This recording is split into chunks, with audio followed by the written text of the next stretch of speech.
네, 북한이 오늘 새벽 탄도미사일을 또 발사하는 등 이렇게 도발이 잇따르는 가운데 핵 위협까지 고도화되면서 전술핵 재배치 등 북핵 대응 방안을 논의해야 된다는 목소리가 커지고 있습니다. 그런데 지금 나오는 여러 방안 가운데 전술핵 재배치는 현실적으로 어렵다 이런 지적도 나오고 있는데요. 핵심 관계자와 만나는 시간, 오늘은 전 외교통일위원장이었죠. 국민의힘 윤상현 의원 연결해서 자세히 얘기 나눠보도록 하겠습니다. 네, 의원님 안녕하십니까? 예, 안녕하세요. 예, 윤상현 의원입니다. 네, 오늘 바쁘신데 연결 감사드리고요. 오늘 새벽에도 예. 탄도미사일 발사가 있었고요. 그리고 포병 예. 사격도 있었습니다. 최근에 이렇게 북한 도발이 잇따르면서 또 7차 핵실험하는 거 아니냐 이런 걱정도 나오고 있는데 이런 상황에 대해서는 어떻게 보고 계신가요? 일단은 북한은 핵 무력 강성대국을 향해서 질주하고 있다 이렇게 보고요. 절대로 핵 포기 의사가 없다라는 것을 대내에 가시하고 있습니다. 예. 특히 우리 윤석열 정부나 바이든 행정부에게 우리가 원하는 대로의 협상 조건을 가지고 준비를 해라. 너희가 뭐 담대한 구상 어쩌고 저쩌고 얘기를 하는데 그거엔 관심도 없고 우리가 원하는 해법을 제시할 준비를 해라. 이런 식으로 무언의 압력 메시지를 보내지 않나 이렇게 보고 있습니다. 예. 자, 그러다 보니까 핵 대 핵으로 맞서야 되는 거 예. 아니냐 이런 목소리도 나오고 있고요. 예. 자, 국민의힘에서 예. TF도 만든다고 하니까 앞으로 어떤 논의가 이어질지 궁금한데 일부에서는 예. 이거 전술핵 예. 다시 한반도에 배치해야 된다 이런 주장도 있지 않습니까? 의원님, 전술핵 예, 재배치 주장에 대해서는 어떤 입장이신가요? 전술핵 재배치는 뭐 아직까지 미국 정부에서는 다소 부정적인 반응을 보입니다. 물론 학계나 연구기관, 군 출신 장성들은 배치를 주장하는 분들도 있는 게 사실입니다. 그런데 전술핵 배치가 실제 한반도에 배치될 거에 대해서는 저는 그게 쉽지는 않을 거다라는 생각을 합니다. 그 소위 말해서 1991년도에 철수한 B-61 등 뭐 전술핵, 핵폭탄을 다시 들이자는 주장인데 이걸 만약에 전술핵 배치를 그런 식으로 들이게 되면은 우리 스스로 한반도 비핵화 선언을 무력화시키고 깨는 거다. 우리가 글로벌 중추 국가를 지향하는 마당에 전술핵 배치를 한반도에 재배치함으로써 북한 비핵화를 주장하는 우리의 명분이 약화되지 않나 이런 의구심을 저는 갖고 있습니다. 아, 그렇군요. 그런데 정진석 비대위원장의 발언이 이런 상황과 관련해서 좀 주목을 받아서요. 이 부분을 여쭤보겠습니다. 예. 한반도 비핵화 공동선언은 파기돼야 된다 이렇게 주장을 했어요. 그래서 이게 전술핵 재배치 주장하는 거 아니냐 이런 해석이 나왔는데 정 비대위원장은 그렇게 해석될 수 있습니다. 예. 근데 그건 아니다 또 이렇게 선을 그었거든요. 그럼 이거 한반도 비핵화 공동선언 파기돼야 된다 이 주장 어떤 의미라고 봐야 될까요? 저는 그게 한반도 비핵화 공동선언을 파기하죠. 물론 북한이 한반도 비핵화 공동선언을 계속 무력화시키고 있는 게 사실입니다. 한마디로 유명무실화된 게 사실이고 또 우리 스스로도 그거를 준수할 의무가 사라지고 있는 것도 사실입니다. 그러나 한반도 비핵화 선언이 유명무실화된 거하고 파기 선언을 하는 것은 다르다라고 저는 생각을 합니다. 만약에 우리가 파기 선언을 하게 된다면 우리가 글로벌 중추 국가로서 우리의 외교를 펼치는데 북한 비핵화를 위한 명분이나 이런 게 약화될 우려가 있고 국제사회에 우리가 좀 무책임하게 보여질 수 있다. 그래서 한반도 비핵화 선언 포기 이런 것은 한미 간의 긴밀한 협의를 우선시해야 된다 이렇게 생각을 합니다. 예. 자, 한반도 비핵화 공동선언 주장은 좀 신중할 필요가 있다 이런 말씀으로 이해가 되고요. 그리고 전술핵 재배치 주장에 대해서도 부정적인 입장을 밝히셨는데 윤석열 대통령의 입장도 전술핵 배치 예예. 전술핵 재배치는 뭐 지금 논의 단계고요. 그게 뭐 한미 간에 어떤 식으로 결론이 될지는 모르겠습니다. 그거에 대해서 완전 부정적이다라기보다는 저는 그것보다 훨씬 현실적인 합리적인 대안을 찾자 이런 주장입니다. 네, 알겠습니다. 그 부분도 차츰 얘기를 나눠보도록 하겠습니다. 일단 윤석열 대통령 같은 경우에는 명확한 입장을 밝히진 않아서요. 지금 어떤 구상을 하고 있을까요? 의원님 좀 어떤 생각 드십니까? 대통령으로서는 대한민국 국민의 생명과 재산을 보호해야 할 국가 최고 책임자입니다. 대통령으로서는 지금 북한이 각종 미사일 도발을 하지 않습니까? 조만간 7차 핵시험도 하게끔 돼 있거든요. 예정돼 있습니다. 이런 상황 하에서 예. 우리의 어떤 전략적 그 선택지를 미리 제한할 필요성은 없다. 뭐 전술핵 재배치 등 여러 가지 옵션을 두고 그 가능성을 열어둘 필요성이 있다. 대통령의 반응은 유효적절하다라고 생각을 합니다. 그래서 정부 입장을 좀 찾아봤습니다. 예, 그랬더니 예. 외교부 같은 경우에는 미국과 전략 자산의 적시 전개 등을 협의하고 있다 이런 입장이더라고요. 예. 그리고 또 일부 보도를 보면 한반도 주변에 핵 항공모함 등을 상시 배치하는 방안을 미 행정부에 요청했다 이런 일부 언론의 보도도 있어서요. 예. 이런 상황에 대해서는 어떻게 평가하시나요?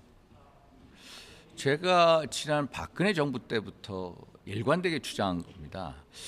이 전술핵 재배치 등은 우리 스스로 한반도 비핵화선을 파괴하게끔 돼 있고 군사적인 실효성 면에 있어서도 좀 의문시된다. 그렇기 때문에 오히려 한반도 비핵화선을 지키는 한도 내에서 우리가 실질적으로 우리의 대북 억제력을 강화할 수 있는 방법은 한반도 영해 시베리 바깥에다가 미국의 핵 자산, 예를 들어서 핵 미사일을 탑재한 잠수함 등을 상시 배치하자. 그게 훨씬 더 현실적인 합리적인 대안이다. 제가 이것을 박근혜 정부 때부터 주장해 온 겁니다. 그것을 지금 현 정부에서도 하나의 정책 옵션으로 지금 생각하고 협의하고 있는 걸로 듣고 있습니다. 의원님 말씀하신 대로 앞서서 이 방식에 대해서 여러 차례 말씀을 해 오셨는데 그때도 이게 가장 현실성 있고 그리고 합리적인 대안이다 이렇게 강조를 하셨습니다. 예, 그 부분도 좀 설명을 해 주시죠. 어떤 배경이 있는 건가요? 북한이 지금까지 계속해서 2006년도부터 계속 핵실험하고 있지 않았습니까? 그래서 그거에 대해서 역대 정부에서 핵 소위 말해서 CVID, ID 완전한 해체, 뭐 불가역학적인 무슨 해체 등등을 주장했지만은 사실상 지난 10수년 동안 북한의 핵 무력은 극대화됐습니다. 우리는 말로만 했지 현실적으로 대북 억제력을 만들어내지 못했습니다. 그래서 박근혜 정부 때부터 제가 줄곧 주장한 게 아예 한반도 비핵화선을 그렇게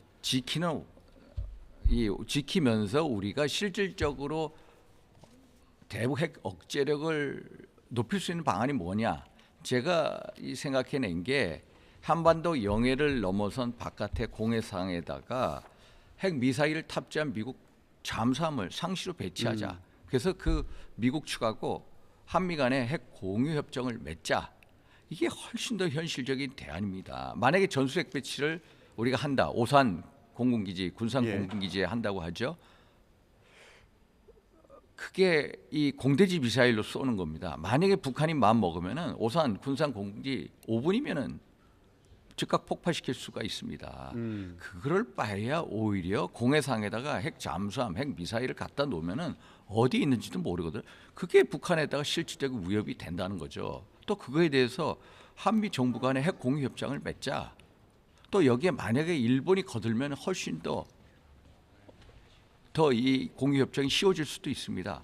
이런 식으로 가는 게 훨씬 더 낫지 않냐 이런 주장입니다. 예, 의원님. 전술핵 재배치 같은 경우에는 핵 확산 금지 조약과 어긋난다 이런 우려가 나오고 있는 상황인데 지금 의원님 말씀하신 방식 같은 경우에는 NPT 핵 확산 금지 조약으로는 지금 그 전술핵 무기가 예를 들어서 유럽의 그 미국이 한 200여 기를 독일이나 네덜란드, 벨기에, 이태리, 터키에다가 배치하고 있거든요. 그거는 NPT 체제하고는 무관합니다. 오히려 전술핵 배치를 하게 되면 한반도 비핵화선은 위반이죠. NPT와는 상관이 없는 방식인 겁니까? 전술핵을 재배치하더라도. 그러면 NPT하고는 상관이 없습니다. NPT의 문제는 우리가 핵 무장을 할 때 문제입니다. 미군의 핵무기를 들여오는 것은 그것과는 상관없다 이렇게 설명해 주셨고요. 그러면 의원님이 상관없습니다. 지금 말씀하신 한반도 주변에 핵 미사일을 실은 항공모함을 상시로 배치하는 등의 이런 방식은 항공모함이나 이제 잠수함 등이죠. 예.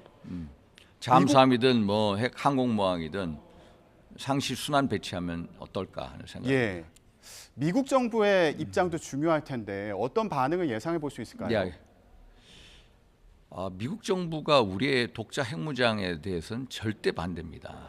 우리가 핵무장을 한다면 NPT 좀 말씀하신 비확산 체제를 탈퇴해야 되거든요. 우리가 1975년부터 계속 가입해 있는 국제 협약을 조약을 깬다. 만약 깬다 그러면 국제적으로 또 경제적 외교적으로 고립이 될 겁니다. 미국의 강력 반발과 국제사회 제재에 봉착하게 된다. 그래서 핵무장이란 말이 되게 쏠깃합니다. 국민들도 그걸 바랄 수가 있습니다. 그러나 그게 국제 정치 또 한미 관계, 역학 관계를 하면 그게 쉽사리 할 얘기는 안 된다. 그래서 미국이 절대 반대를 하고요. 전술핵 배치 문제에 대해서는 미국의 공식적인 입장은 지금 반대입니다. 그러나 학계나 연구기관 또 뭐 군 출신 장성들이 계속 주장을 하고 있습니다. 예를 들어서 미국 해리치 재단의 창설자 에딘 풀러 박사, 또 그 워싱턴 D.C.에 우드로 윌슨 센터 있거든요. 거기 수미테리 아시아 국장, 또 준 스캐퍼러티 전 주한미군 사령관 이런 분들은 전술핵 배치를 하자라고 주장하는 분들입니다. 예. 물론 헤리티지 재단 내 브루스 클린거 같은 사람은 군사적 실효성이 없으니까 하지 말자라는 입장이고요. 심지어 작년 같은 경우에는 미국 다트머스 대학의 제니퍼 린다고 델 프레스 교수 부부입니다.